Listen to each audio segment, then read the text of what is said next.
শুভ সকাল বন্ধুরা। আজকে আমি তোমাদের সাথে শেয়ার করব একটি সুপাইন পশ্চাৎ, তার নাম হচ্ছে উত্থিত পদাসন। তাহলে চলো আমি নিজে অভ্যাস করতে করতে উত্থিত পদাসনের পদ্ধতি, উপকারিতা এবং কন্ট্রাইন্ডিকেশন তোমাদের সাথে শেয়ার করি।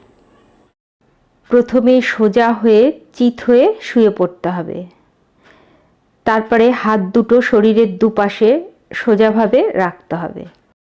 পায়ের পাতা ভেতর দিকে থাকবে না, এভাবে বাইরের দিকে টান টান অবস্থায় রাখতে হবে।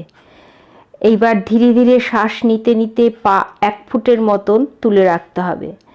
প্রথম অবস্থায় সাধ্য অনুসারে স্টে করবে, তারপরে ধীরে ধীরে সময় বাড়িয়ে 15 থেকে 20 সেকেন্ড স্টে করে থাকতে হবে এবং 4 থেকে 5 বার অভ্যাস করতে হবে। শ্বাস ছাড়তে ছাড়তে পা নাবাতে হবে। প্রত্যেকবার অভ্যাস করার পরে 3 থেকে 4 সেকেন্ড বিশ্রাম নিতে হবে। এবার তোমাদের মনে অনেকেরই প্রশ্ন জাগতে পারে যে পা 1 ফুট উঠেছে কিভাবে বুঝবো?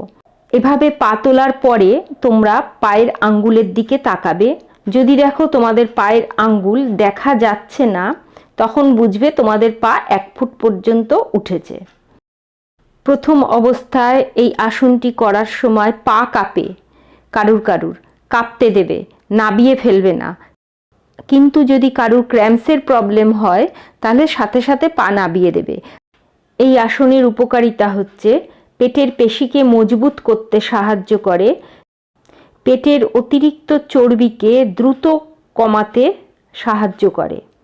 অনেকের নাভি সরে যায়, সেই নাভি সরে যাওয়ার সমস্যাকে ঠিক করতে সাহায্য করে, হার্নিয়া সারাতে সাহায্য করে। নিয়মিত অভ্যাসে হার্নিয়া রোগের সম্ভাবনা হ্রাস পায়।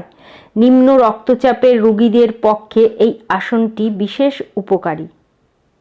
যাদের শরীরের নিম্নভাগ বেশি স্থূল, তারা প্রথমেই জোর দিয়ে আসনটি অভ্যাস করবে না।